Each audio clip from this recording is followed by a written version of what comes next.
In this video, I am going to explain profit and loss. Profit and loss. Okay.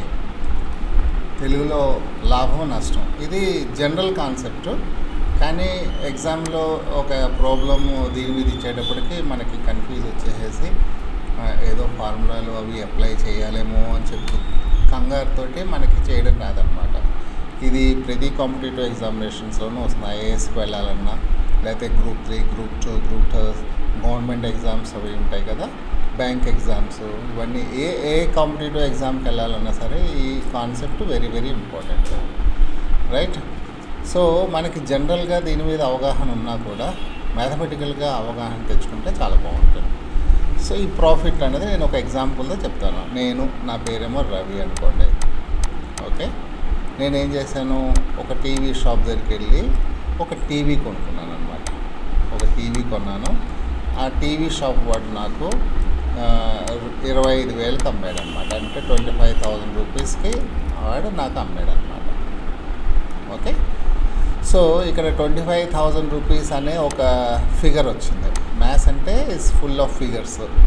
Okay, ఇది ఒక figure వచ్చింది. So దీన్ని నా దృష్టిలో కాస్ట్ ప్రైస్ అంటాం అన్నమాట. కాస్ట్ ప్రైస్, మనం ఏదైతే పర్చేజ్ చేసామో కొంటామో దాన్ని కాస్ట్ ప్రైస్ అంటాం. సింపుల్గా సిపి అని అంటాం అన్నమాట. దీన్ని కొన్న వెల అని కూడా అంటూ ఉంటారు, కొంతమంది కొన్న ధర అంటూ ఉంటారు. కాస్ట్ ప్రైస్ అన్నమాట. ఏదైనా సరే మనసులోనే ఉంటుంది కాబట్టి ఇంగ్లీష్ అయినా తెలుగు అయినా ఏదైనా సరే మనసులో పెట్టుకోండి. కాస్ట్ ప్రైస్ ఇది నా దృష్టిలో. మరి షాప్ వాడి దృష్టిలో ఏం చేస్తాడు, వీడు టీవీని అమ్మాడు కాబట్టి ఈ 25,000 రూపీస్ షాప్ వాడికి ఏమవుతుందంటే సెల్లింగ్ ప్రైస్ అవుతుందన్నమాట. సెల్లింగ్ ప్రైస్ షాప్ వాడి దృష్టిలో షాప్ వాడికి అది సెల్లింగ్ ప్రైస్ అవుతుంది. దీన్ని అమ్మిన ధర, అమ్మిన వెల అని చెప్పి కూడా అనుకోవచ్చు. సెల్లింగ్ ప్రైస్ షార్ట్గా ఏం చేస్తామంటే ఎస్పి అంటాం అన్నమాట. ఓకే, సో ఇప్పుడు ఈ షాప్ వాడు ఎక్కడో ఏదో ఫ్యాక్టరీ నుంచి పట్టుకొస్తాడు కదా, ఒక ఫ్యాక్టరీ నుంచి పట్టుకొస్తాడు ఈ టీవీని. ఆ ఫ్యాక్టరీ వాడు ఏం చేస్తాడంటే 20,000కే వాడు ఈ షాప్ వాడికి అమ్ముతాడు అనమాట. సో ఇక్కడ ఇంకొక ఫిగర్ వచ్చింది 20,000. ఈ 20,000 షాప్ వాడి దృష్టిలో ఏమవుతుందంటే కాస్ట్ ప్రైస్ అవుతుంది, సిపిఐ. ఎందుకంటే ఈ షాప్ వాడు ఈ ఫ్యాక్టరీ దగ్గర వాడి దగ్గర కొన్నాడు కాబట్టి ఇది సిపి అవుతుంది. సో షాప్ వాడికి 2 రేట్స్ వచ్చాయి. ఒకటేమో 25,000 సెల్లింగ్ ప్రైజు, ఇదేమో కాస్ట్ ప్రైజ్.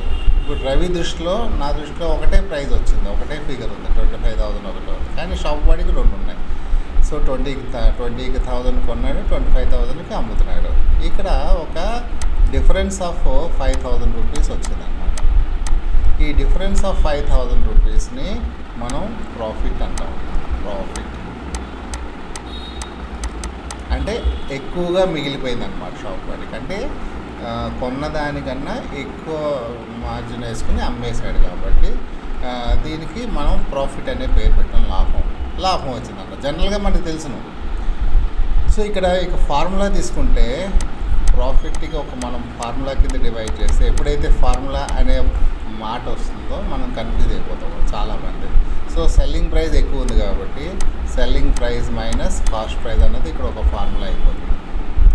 చాలామంది టీచర్స్ ఏం చేస్తారంటే ఇవేం చెప్పకుండా డైరెక్ట్గా ఫార్ములాస్ ఇచ్చేసేసి చేసేయండి, 20 లెక్కలు 30 లెక్కలు ఇచ్చేస్తారు, చేసేస్తారు, అయిపోతుంది. అట్లా కన్నా మనం ఒకసారి అర్థం చేసుకుంటే మనకి ఈజీగా వస్తుంది. సో ఇది ఒక ఫార్ములా అన్నమాట ప్రాఫిట్కి సంబంధించి.